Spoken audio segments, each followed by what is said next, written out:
El reconocimiento a nivel mundial es cada vez más alto. En cualquier lugar a donde vamos, los ministros del G20, todos te dicen es el programa de estabilización más exitoso de la era moderna, se empieza a estudiar en las mejores universidades del mundo. No hay razón para pensar que no le tiene que ir bien. Y digo esto porque está un poquito en el ADN del argentino ese escepticismo de no nos puede ir bien. No, sí, claro que nos puede ir bien, solo hay que hacer las cosas bien, y eso era lo que a nivel político nunca se había hecho. Y hoy tenemos un presidente que tiene la convicción de hacer esto. Entonces van a andar bien las cosas. Y tenemos una entrevista mega de lujo realmente, porque tengo aquí conmigo al mejor ministro de Economía del mundo y de la historia de la República Argentina, que es el señor Luis Toto Caputo. Toto, un placer, muchísimas gracias. ¿Cómo estás, pero marido? muchísimas gracias en serio por este espacio. ¿Quién viene? Te iba a preguntar. No, es un placer tenerte acá realmente. Bueno, gracias. Primero que nada, quiero comenzar un poco por el principio, porque bien sabemos que este año ha sido tremendo, ha sido muy largo, se han logrado un montón de cosas, y debo decir que hasta para los más optimistas como yo, estamos sorprendidos con lo que se ha logrado en materia económica. Pero quería preguntarte primero que nada una duda genuina que tuve en su momento, que es, ¿por qué agarraste el cargo de ministro de Economía? La Argentina estaba en un momento, en diciembre del año pasado, muy complicado, estamos en las puertas de una crisis mayúscula realmente, y bueno, no era un puesto fácil de ocupar en ese momento. ¿Por qué fue esa decisión? Buena pregunta, porque mirá, en realidad toda esa parte por la que decís es en realidad por la que terminamos con el equipo aceptando, porque la realidad es que ganas de volver al sector público no tenía, ni yo, ni nadie en mi familia, porque es muy desgastante, tenía que convivir con gente, digamos, que no es, digamos, confiable, muchas mentiras, pues, todo, digamos, tiene una parte sumamente ingrata. Sí tiene una parte grata, que es el servicio público, la vocación de servicio. Pero lo que vos decías de la dificultad, y eso es en realidad era la parte más desafiante. Nosotros habíamos desarrollado un programa económico que realmente le teníamos enorme fe. Sabíamos que era brutalmente sólido desde lo fiscal, monetario, cambiario y financiero. Y un poco como que sentí y sentimos la obligación de dar una mano. O sea, al contrario de lo que me decías y al contrario de lo que le pasó a la mayoría de los economistas, incluso tuve hasta algún candidato a presidente que me llamó para decirme no llegues a agarrar porque no hay ninguna posibilidad de que esto no estalle, ninguna, así que en todo caso andá segundo y demás.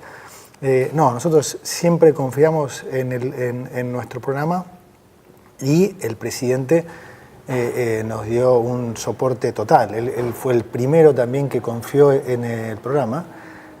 Con lo cual sabíamos que teníamos su soporte y sabíamos que el programa iba a funcionar. Y esto no lo digo con el diario del lunes, o sea, yo lo dije en la primera entrevista que me hicieron. Siempre recuerdo que dije, va a sonar raro lo que voy a decir, pero vamos a ir a una competencia de monedas donde el peso va a ser la moneda fuerte y en pocos meses van a faltar los pesos. Y la verdad que hicimos exactamente todo lo que teníamos estructurado, y gracias a Dios también los resultados fueron los que nosotros esperábamos. Así que desde ese lado la motivación y la necesidad de ayudar eran grandes. Así que eso inclinó la balanza. ¿Cómo fueron esas primeras semanas, esos primeros días, si se quiere, al volver a lo que es la gestión, al agarrar el Ministerio de Economía, con todo lo que había, ¿no?, del desastre que había dejado el kirchnerismo? Era, digamos, más o menos lo que esperábamos. Sabíamos que era un desastre. Alguna sorpresa siempre te encontrás. Pero bueno, acordate que, no voy a ir por todas las cosas que heredamos, que ya todo el mundo sabe, pero el riesgo de hiperinflación era obvio, inminente. No era solo el hecho de la peor herencia de la historia, para que se entienda, Argentina por muchísimo menos cayó en crisis terminales, con lo cual la herencia era sin duda la peor, pero lo peor también era la escasez de recursos, en el sentido de no teníamos reservas en el central, reservas negativas, no teníamos financiamiento y sobre todo no había credibilidad. Todos estos años, digamos, todas estas décadas, pero en particular los últimos 20 años, dinamitaron la credibilidad. Entonces era una situación más difícil porque esa es la materia prima para hacer política económica. Entonces no tenías recursos, no tenés credibilidad y heredaste la peor crisis de la historia. Bueno, con razón comían pochoclos, digo, parecía algo muy, digamos, casi imposible. Sí, bueno, había una expectativa de que todo iba a volar en los primeros meses y realmente yo creo que, como te decía, con el optimismo que yo tenía realmente, dando la batalla y yendo a bancar a todos lados, realmente me sorprendió hasta a mí, a la velocidad que se solucionaron las cosas, que eso también es fundamental en lo que es la política, ¿no? Porque uno también tiene el conocimiento, uno tiene la capacidad, pero también hay que saber manejar los tiempos en lo que es, imagino yo, la política y la gestión económica. Y quería preguntarle también en cuanto a, vos lo mencionabas, el apoyo del presidente Javier Milei. ¿Cómo es trabajar con Milei como presidente? Porque es un tipo que sin lugar a dudas le da principal importancia a lo que es la economía, que es su principal área. Así que, ¿cómo fue trabajar este año con el presidente Javier Milei? No, el apoyo del presidente era y fue la clave. Él es súper generoso, digamos, y siempre nos da, digamos, enorme mérito al equipo económico y a su equipo de ministros, ¿no? Porque le da mérito a todos. Pero claramente digamos, el milagro, digamos, yo siempre digo, milagro en lo económico no hay, es la consecuencia de hacer las cosas bien o no. El milagro fue el presidente realmente, porque que haya llegado una persona, un outsider de la política, sin plata, sin financiamiento, sin partido, que haya llegado a presidente, ya es increíble.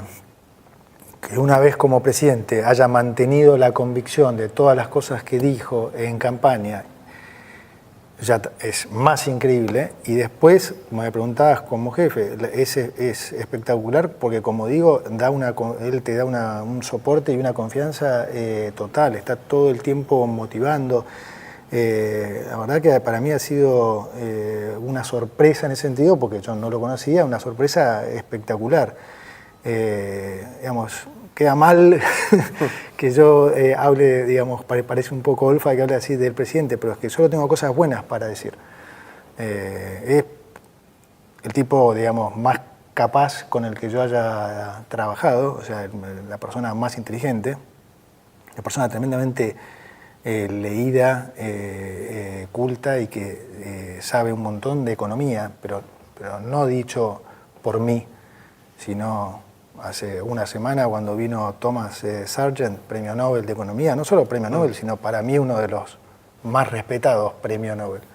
Te digo, estuvo los primeros 15 minutos de la conversación hablándonos loas de lo que había sido su reunión con el presidente, de lo inteligente que era, de lo que sabía de economía, o sea, que el mismo Sargent decía citas que él desconocía y de cómo elaboraba sus respuestas y demás. Entonces, no, para mí lo del presidente es de un mérito infinito y hoy es como digo siempre, una de las 3 voces más importantes del mundo. Entonces es como gracioso ver que algunas veces se lo cuestiona localmente, ¿no? Porque digo, o sea, a ver, ¿quién hizo eso? ¿Alguien estuvo cerca de haber hecho alguna cosa así? Así que, no, para mí digamos, trabajar con Javier es un placer y además somos parecidos en muchas cosas, entonces también eso hace que digamos, que la sintonía sea, viste que él dice que tenemos como simbiosis. Sí. Tenemos una sintonía muy buena. Bueno, volviendo a el manejo de lo que fue la inflación, y vos decías recién, no es que fue un milagro, fue la consecuencia de hacer bien las cosas, ¿no? Porque tanto uno ha escuchado a los políticos de siempre hablar de, no, que en 2 minutos solucionan la inflación, que esto, que lo otro, prometiendo cosas que nunca han logrado. Hemos visto a todo el aparato político puesto para ver si lo controlan y no lo han logrado, y han llegado y lo han solucionado en un tiempo muy veloz y además con lo que decías recién, a las puertas de una hiperinflación. ¿Cómo fue que se logró todo esto? ¿Cómo se logra el hecho de terminar con la inflación en Argentina, que realmente era el principal problema de los argentinos y hoy por hoy casi que nos hemos olvidado? Sí, como te digo, en Argentina, digamos, todos los cables estaban entrecruzados y además pelados. Digamos, los cables, me refiero a la política fiscal, monetaria, cambiaria y financiera. Era todo un entramado que le errabas a un cable y explotaba todo o te electrocutabas. Con lo cual, toda esa política, todo el programa tenía una coordinación entre estas cuatro políticas que fue la clave. Te pongo un ejemplo. O sea, el ancla, por supuesto, que fue la política fiscal. Ahora, si no hubiéramos implementado la política monetaria que implementamos los primeros 4 meses, el país hubiera ido a hiperinflación igual, aún con equilibrio fiscal. Porque si hubiéramos seguido el consejo del 99% de los economistas de poner una tasa real positiva en un contexto inflacionario natural, por lo que, digamos, por el descalabro que habíamos heredado, eso hubiera implicado a tener que imprimir no ya una base cada 2 meses y medio como venía el ritmo del gobierno anterior, sino una base por mes adicional. Entonces hubiera sido terrible porque hubieras llegado al escenario no deseado aún habiendo solucionado la raíz del problema. Entonces después anda a explicarle, anda a hacerle entender a la gente que la raíz del problema era el déficit fiscal, cuando en realidad vos después llegaste a una hiperinflación igual, claro. Aún habiendo solucionado eso. Es más, insisto, la oposición hubiera dicho que la razón por la que llegaste a una hiperinflación era porque fuiste a un ajuste fiscal. Entonces, la coordinación de esas 4 políticas fue la clave y fue lo que hizo que el programa fuera exitoso. Sabíamos que podíamos poner esa tasa real negativa porque el dólar no se nos iba a escapar, porque habíamos diseñado un BOPREAL que además iba a hacer que los importadores solucionaran el problema con sus proveedores del exterior y que absorbiera pesos al mismo tiempo, pero que amortiguara shock en el tipo de cambio. Entonces, a sabiendas de eso, sabíamos que la inflación iba a bajar mucho más rápido y más fuerte de lo que los economistas decían, porque digamos, la gente no hubiera avalado esa inflación en dólares de 30-30-30 o 30-30-20, diciembre, enero, febrero, como pronosticaban algunos. Entonces, con el conocimiento de todas esas cosas, nosotros teníamos enorme confianza en el programa. Como te digo, esa fue la razón principal por la que decidimos terminar viniendo, pero bueno, esa es un poco la historia. Bueno, y todo lo que se está logrando también, además de lo llamativo que es Milei para el mundo, yo siempre decía que cuando ganó Milei, bueno, ahora los ojos del mundo están puestos en la Argentina. Hay una oportunidad no solo de salvar a la Argentina de la gran crisis que se viene, sino también de demostrarle al mundo que se pueden hacer las cosas a través de las ideas de la libertad, que son la manera de hacer prósperos los países.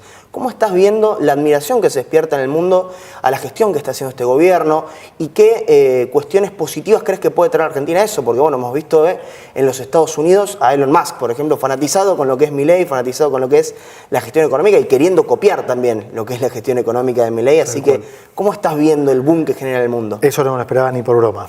No, ni por broma. Eso sí que es un shock total. A todos lados a donde vamos. Yo viajo bastante con el presidente. Como digo, es como viajar con un Beatle en los 60. Claro. Y además el reconocimiento a nivel mundial es cada vez más alto. En cualquier lugar a donde vamos, los ministros del G20, todos te dicen es el programa de estabilización más exitoso de la era moderna, se empieza a estudiar en las mejores universidades del mundo, además no lo esperaba nadie, tiene una repercusión que primero la tuvo siempre por cómo el presidente manifestó sus ideas, ¿no? Pero además ahora lo avalan los resultados, entonces se generó un boom que sí, a mí en lo personal me recontra sorprende, Pero, digamos, más allá de la sorpresa, lo positivo es que atrae muchas inversiones. Esta batalla cultural que yo digo que el presidente antes daba a nivel local, pero ahora da a nivel mundial, lo más positivo para la gente es que esto atrae inversiones mucho más rápidamente de lo que en un proceso normal hubieran tardado inversiones para venir en la economía real, porque se logra captar un nivel de atención que antes hubiera sido imposible. Entonces sí, la verdad que eso es un shock y es recontra positivo y bueno, esa batalla cultural es importantísima.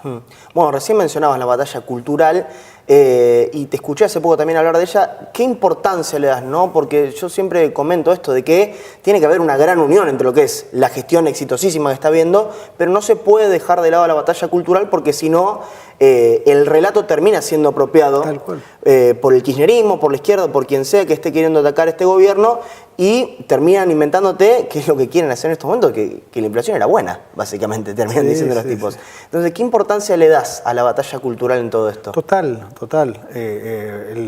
No voy a poner ahora ejemplo de países extranjeros, porque si no me matan se ponen susceptibles todos.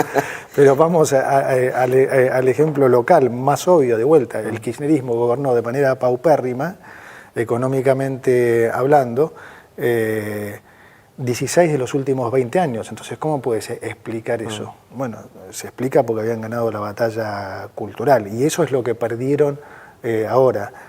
Porque la verdad es que el presidente hoy es popular y es popular en las clases más bajas. Entonces, ese relato que perdió la oposición, que perdió la izquierda, que perdió el kirchnerismo, no hay que minimizarlo, porque esa es la única forma que ellos de vuelta pueden reinsertarse. Digamos, hay sobrada evidencia empírica de que esas ideas no funcionan, ¿sí? Se intentaron a lo largo de los últimos 100 años y la abandonaron el 99% de los países hace ya muchas décadas. Entonces vos decís, ¿cómo se recicla esta gente? Bueno, porque siempre le buscan la vuelta y son buenos en eso, son buenos en dar esa batalla cultural. Entonces, nada, hay que hacerle frente a eso. Y ya digo, el presidente la dio en Argentina solo, con una bandera así y con la motosierra, y lo consiguió. Para mí sí, milagrosamente eso. Y ahora la da a nivel mundial y ves que cada vez capta más atención porque obviamente hay un montón de gente que sentía así, pero que no se animaba a decirlo, porque era políticamente incorrecto, justamente porque se había perdido esa batalla.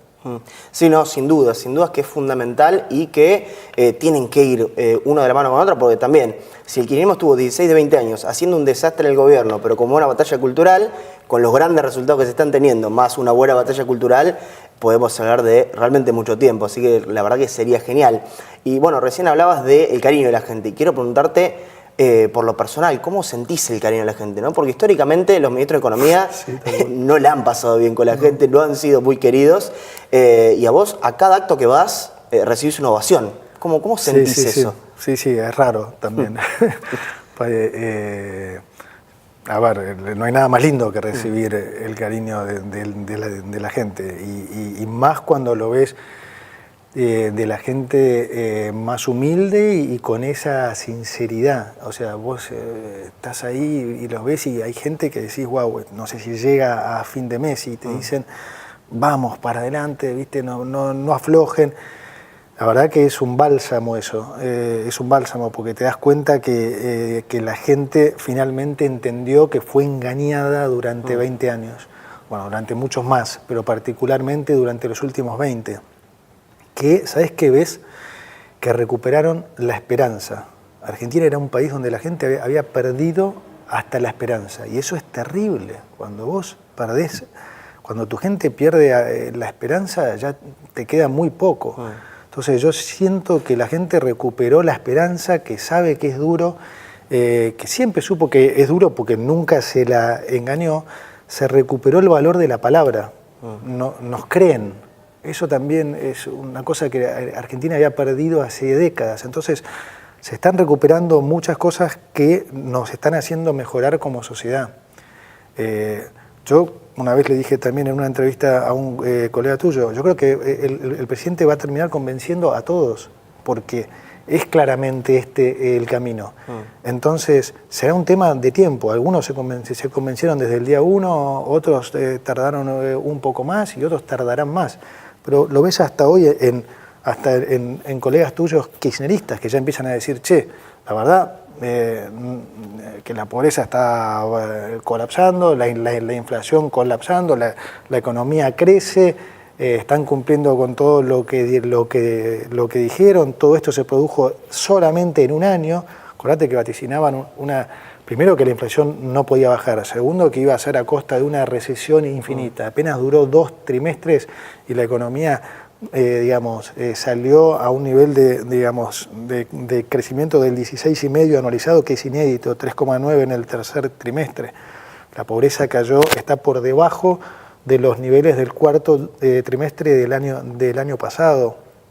Bueno, como digo, la inflación bajó del 25 al 2,5 esencialmente, la mayorista mucho más, del 54 al 1,2. Es decir, hay datos, se está recuperando el nivel de empleo, los salarios ya están en los mismos niveles, 1% arriba que en noviembre del 2023. La economía ya está 0,6% arriba del nivel de noviembre. Es decir, todo esto se logró,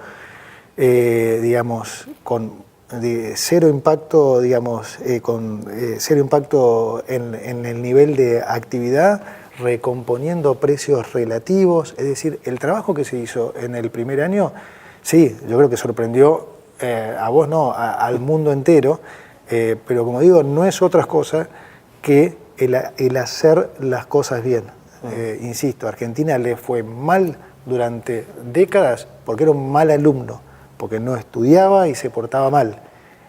Y ahora Argentina es el mejor alumno, definitivamente, del continente y uno de los 2 o 3 mejores alumnos del mundo. Entonces, no hay razón para pensar que no le tiene que ir bien. Y digo esto porque está un poquito en el ADN del argentino ese escepticismo de no nos puede ir bien. No, sí, claro que nos puede ir bien, solo hay que hacer las cosas bien y eso era lo que a nivel político nunca se había hecho.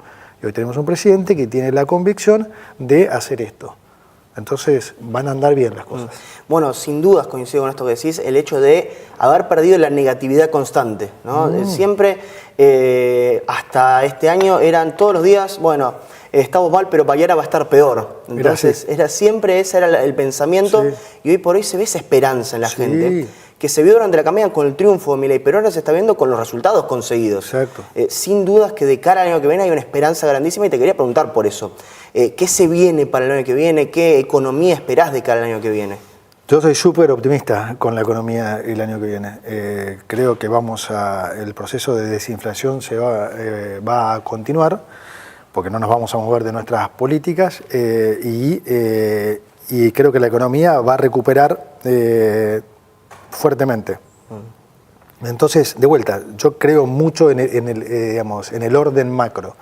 Entonces, Argentina es un país rico, con orden macro, y nos va a ir bien. Además, hay muchos factores que van a apalancar esto, ¿no? O sea, la recuperación del crédito, que no hablamos recién, ha sido fenomenal. Desde el piso de la recesión, que fue en abril, el crédito aumentó un 85% en términos reales. Argentina y ahora que el Tesoro, que el gobierno y el Banco Central no toman plata de la gente porque ya no hay déficit, de vuelta los bancos no tienen otra alternativa que comportarse como bancos. Eso va a exponenciar el crédito y eso va a ser un motor más que importante. Pero sobre todo, como digo, la estabilidad macroeconómica. Vos hace un año, imagínate para un comerciante qué precio podía poner si no sabía su valor de reposición. Entonces, al no saber el valor de reposición, estabas al borde de una hiperinflación, porque por supuesto cargan en el precio lo máximo posible y a su vez la gente no quería tener pesos en el bolsillo. Entonces, ¿qué hacía? Convalidaba esos precios, ¿sí? Entonces tenías esa combinación que es el alimento de una hiperinflación. Hoy ya no hay nada de eso, hay mucha más estabilidad de precios, hay previsibilidad, entonces las empresas pueden proyectar, saben cuál va a ser su valor de reposición, hay mucha más calma. Vamos a ir a un acuerdo con el fondo, eso va a contribuir también a bajar el riesgo país, a seguir bajando las tasas de financiamiento, así que soy súper optimista.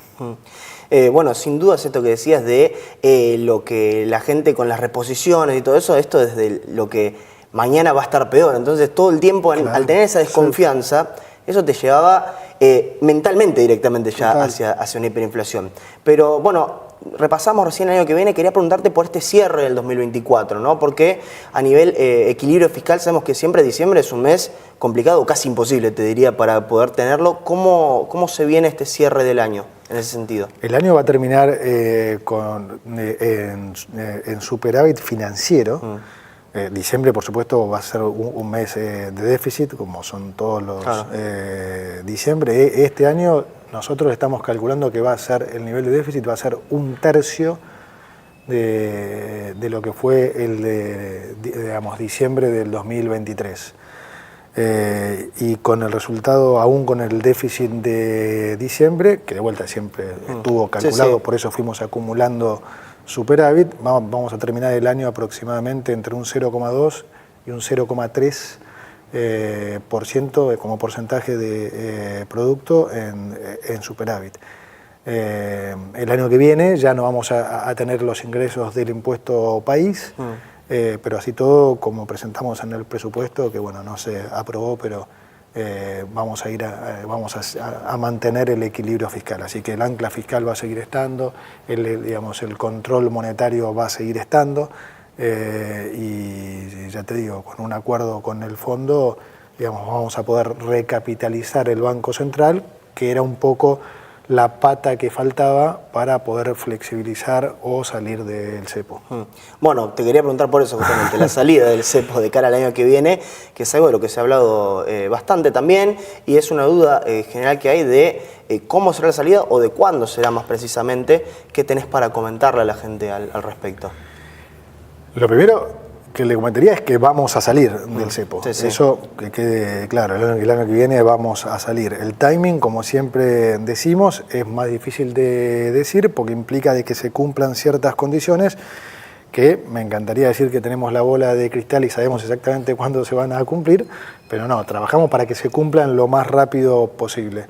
El acuerdo con el fondo es una pata fundamental de eso porque, digamos, nosotros podríamos seguir recapitalizando el Banco Central como lo estamos haciendo hasta ahora, como se hizo este año, que compramos alrededor de 22.000 millones de dólares de reservas, pero así todo, con las reservas negativas que habíamos heredado de 12.000 millones de dólares, más los pagos que hubo que hacer, todavía estamos levemente en reservas netas negativas. Y una de las condiciones, como dijimos muchas veces, es la recapitalización del Banco Central. Entonces se puede seguir haciendo de manera gradual, o si hay un acuerdo con el fondo que implica plata adicional, esa plata iría a recapitalizar el Banco Central y digamos que sortearía una de esas condiciones que tienen que cumplirse para que podamos salir del cepo. Bueno, para ir cerrando, básicamente un agradecimiento, primero que nada, a esta charla que estamos teniendo. Para mí es un gran honor estar acá, es realmente un lujo y te agradezco primero que nada por eso. Segundo, por la gran gestión de este año, la verdad que ha sido tremendo lo que se ha logrado, como charlamos a lo largo de toda la nota. Más que nada, para Euro, que también pone la cara defendiendo esto, es bueno. Sé que las cosas se están haciendo bien porque salgo por la calle y la gente lo único que me dice es felicitaciones y buenos mensajes, así que es otra gran señal de que las cosas las están haciendo muy bien desde el sector de la economía. Y por último, si tenés algún mensaje para la gente o dejar algo que creas que faltó por el momento en la nota, tiempo libre para lo que desees. A ver, me gustaría que, digamos, terminar con un mensaje, como digo, esperanzador, porque además es muy genuino. Yo creo que esa esperanza que hoy tiene la gente la vamos a validar, a seguir validando con resultados.